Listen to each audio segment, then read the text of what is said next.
is nothing more important in Warzone than having the right settings, so your game doesn't only look great, but you also feel insane on the map. So today, I'm gonna go through and showcase everything that I'm running to not only compete, but also hold almost a 10 KD. Hopping directly into it, starting off with the controller tab, since this is a controller settings video. Of course, for the aiming input device, we do have a controller. I'm playing on a scuffed PS5, so I do have 4 back paddles, which lets me play on the default button layout and the default stick layout. This is 100% personal preference. You just have to find whatever you feel the most comfortable with. I will say, before I did play on my scuff, I used to play double claw with my index fingers, so my thumbs never had to leave my analog sticks. And scrolling down, I have a 1.6 sensitivity. I always tell you guys the lower senses are way more consistent, and there's really no reason to be on a super high sensitivity. I'll also pop up the sensitivity scale because we used to be on an old scale from 1 to 20, where I like to play 7.7, and I'm pretty sure with the new scale, 1.6 is the new 7.7. And going down, we have off, off, off, off. This is another setting that is 100% personal preference, by the way. If you want to flip your L1R1, you definitely can, so you're not playing with the bumpers and you're actually using the triggers. Then for the controller vibration, I have this turned off as well. This is actually more important than people think. I actually take the rumbles out of my controllers, so my controllers are super light, and I just feel way better not having vibration turned off. So if you're somebody that's always had this turned on, just test it turned off just for a little bit. Then for the trigger effects, which I'm pretty sure this is only for PS5 controllers, I do have that turned off. And then super important setting, we have our dead zones. For the dead zones, you want your minimum dead zones on the left and right stick as close to 0 as possible. Obviously, it's all based off your controller and your stick drift, but if you could play on 0-0, they're super responsive. And then for the left stick max, I have mine on 75, so it's a smaller threshold, so my stick activates faster, and it's super helpful when it comes to movement. Then for the right stick, we have 99, and of course for the left and right trigger, you want these both on 0. Then for the aiming tab at the top, this is the sensitivity multiplier, but I actually go in the in-depth setting, so I don't mess with this at all. We have everything set to 1.0 all the way across the board. Then we have look inversion on foot for standard, and then we have the aiming advanced tab. At the top, again, look inversion, we have everything set to standard, but ADS sensitivity transition timing, you want to make sure this is set to instant. Then for third person ADS correction type, we have assist, and then for the aim response curve type, just like instant, dynamic is by far the best option. Once you have it set to dynamic, hit square and set this down to 1.0. And then for the custom sensitivity per zoom, this is based off my 1.6. I have 0.80 for low zoom, 2 to 3, 4 to 5, and then I have 0.90 for 6 to 7. Like I was saying before, find whatever sensitivity you feel the absolute best with, and then come to this setting right here and tweak it so you feel extremely accurate. Then we have my target aim assist turned on, my ADS aim assist turned on, and then for the motion sensor stuff, I have never messed with these settings a day in my life. Then for the movement tab at the top, we have sprint assist set to tack sprint assist, which this is like the auto tack sprint back from Warzone 1, making it to where all you have to do is move your left stick up and you're automatically in a full sprint animation. So once you have this turned on, we have our sprint assist delay on 0, and then we have the sprint assist sideways and backwards both turned on. We have the mantle assist turned off with everything else turned off, with mantle assist angle on tight. I don't even think that matters since we have everything else turned off.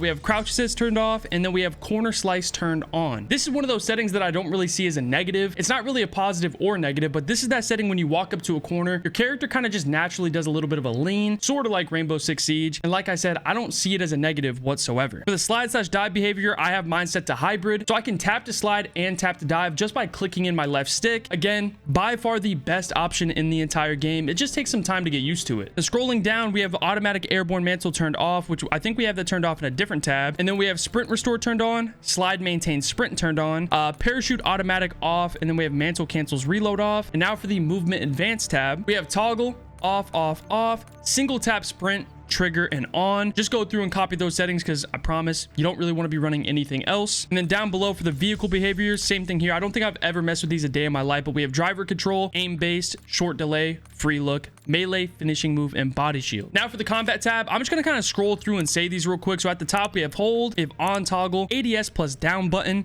ADS plus melee, hold melee, prioritize finishing move. And now a really important setting for the armor plate behavior. I do know a majority of players on the game like to run apply all. I'm kind of weird. I've always liked to run apply one because I just feel like I have more control over it mid gunfight. And then down low, we have 1x1, hold, and press. Now for the combat tab, we have hold, sprint, tack, sprint, focus, short delay, interact/reload behavior. You want to make sure this is on prioritize interact. This is the setting that makes it where you could tap to reload, tap to loot, and pretty much tap to do everything. It's a really important Warzone setting. The only thing that you need to be aware of is when you're in a vehicle, you can't tap to reload. You're gonna have to hold to reload, or else it's gonna toss you out of the car. Then we have sprint cancels reload turned off, akimbo on independent, and then we have off and on. And then down low, overlay advanced settings, just like the vehicle settings. I don't think I've messed with these a day in my life. We have directional, moderate, and default. But those are all of my controller settings for Warzone in Season 5, so make sure you you guys go through and test it all out, and then use my settings as kind of like a base, and then fine tune it and tweak it so you feel your absolute best. Let's hop directly into the graphics tab. I do want to say real quick, a lot of these settings are for PC only, but a lot of it is going to apply to console as well. So at the top, I'm playing on full screen exclusive. I am on a dual PC setup, but full screen exclusive is going to give you your best performance. If you're on a single PC, you might want to run borderless. Then for the display monitor, this is all your stuff for your setup, but I'm on an Alienware 2721D. It's a 1440p monitor that is 240 hertz. We have a 4090 GPU. We have automatic for the aspect ratio. For the display gamma, I'm on 2.2 sRGB, which this is if you're on a monitor, and if you're on a big TV, you're going to toss in the 2.4. I say it every single settings video, if you guys play this game even slightly more than casual, or if you play it super casually, try to get yourself on a monitor, because if you're on a really big TV, you're putting yourself at a huge disadvantage. Then for the gamma / brightness, I am on 49, but this doesn't really matter. You can run 49, 50, or 51. In video reflex low latency, we have on plus boost, and then down low for eco mode, we have efficiency with off and 100%. And then for the frame rate limit, I have mine on unlimited, but if you want to, you can limit it to whatever you want. For the reduce menu render resolution, we have optimal,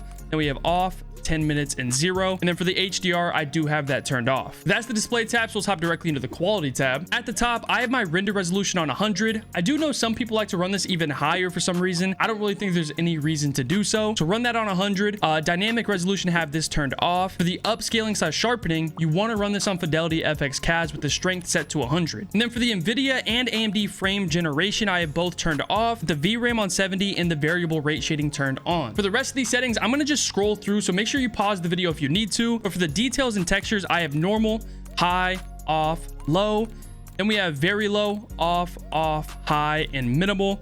And for the local texture streaming quality, we have low. And for the shadow and lighting tab, we have very low, off, low. And then for the environment, we have tessellation turned off, volumetric quality low, deferred physics quality off, weather grid volumes quality off, water quality also turned off. A lot of these settings are very low or off just for the performance of the game, but a lot of these settings I do have turned up because they're super important to have a little bit higher. Then for the view tab at the top, motion reduction preset, I have this turned off. For the FOV, 100% personal preference. You can run whatever you feel the absolute best with. I've been on 120 for a really long time. Ever since I first switched to PC, I immediately went to 120. I would say right now for Warzone, if you don't want to be on 120, I think the sweet spot range would be like 110 to 115. Then for ADS FOV, you want to run this unaffected. I do know some people like to run independent, but this setting right here is the setting that I get so many Cronus comments about. If you guys don't know, this basically makes it to where it doesn't zoom in with your gun, and it makes it to where you have way less visual recoil. For the weapon FOV, we have on wide, which makes your guns a little bit smaller. Third person, we have 70, and then vehicle field of view, we also have on wide. And then for the world and weapon motion blur, we have these both turned off. Super important setting as well. There's really no reason to have these turned on unless you're trying to make those like TikTok style videos. Then we have the first person and third person camera movement both set to at least 50%, and then everything else we have third person ADS off in first person. But those are all my graphic settings, so same thing as the controller settings. Make sure you guys go through and test it all for yourself. Let's hop directly into the audio settings. Starting off at the top, we have my master gain volume on 100. Last settings video, I had all my settings kind of different here because I was on my Astro A40s. I am now playing with IEMs because I am in the World Series of Warzone. So we have 100 on master gain volume with 100 dialogue and 100 effects volume. This is 100% personal preference as well. You don't need to run these on 100 because you might be destroying your ears. So run whatever you want here. And then scrolling down, I have default system device,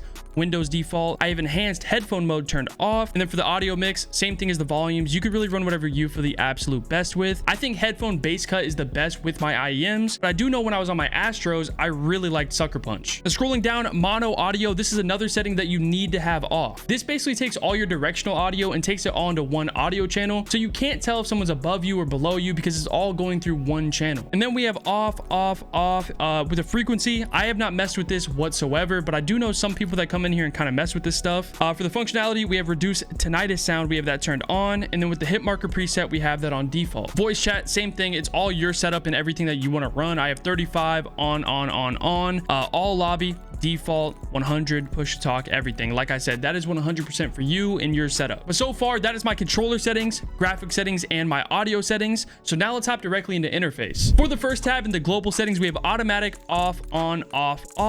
For the telemetry, if you guys don't know, it's the little boxes in the top left of the screen. I only have 3 turned on. I have FPS, server latency, and packet loss. Obviously, a lot of these are if you're on PC, but I do know console has these settings now. Then we have telemetry label size on default, and we have on and on. For the readability settings, we have off, default, default 0, with off, default, default. And then for the color customization, I haven't messed with any of these settings one by one like for myself, but I do toss on color filter, filter 2, with both targets for world and interface both set to 100. I actually don't run any NVIDIA settings, and a lot of you guys always comment about how my game looks super vibrant and super clean, and this has a large part to do with that. Then for the gameplay HUD, I am a little sweaty with this, but I actually take my HUDs and zoom them in, so my minimap isn't as far in the corner, so my eyes don't have to move as far. Like I said, super sweaty and kind of unnecessary. You don't have to do it, but it really helps me out. Then we have minimap shape. You got to set that to square.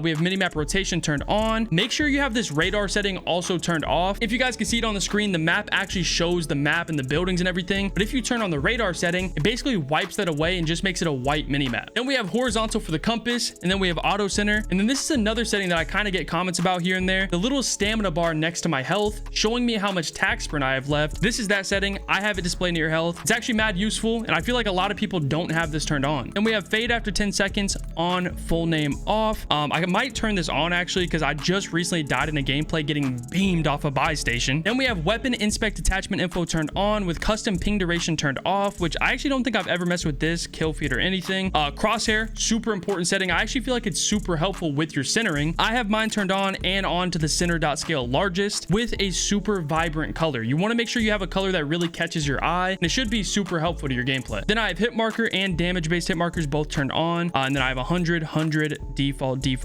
default. And that's pretty much it for the gameplay HUD settings. So that's all my Warzone settings heading into Warzone Season 5. So like I keep saying over and over, make sure you guys go through and test it for yourself, but use my settings as a base and fine tune it and tweak it so you feel your absolute best. And let me know down in the comments below if this video helped you guys out at all. If it did, make sure you guys hit that sub button. That's it for the video.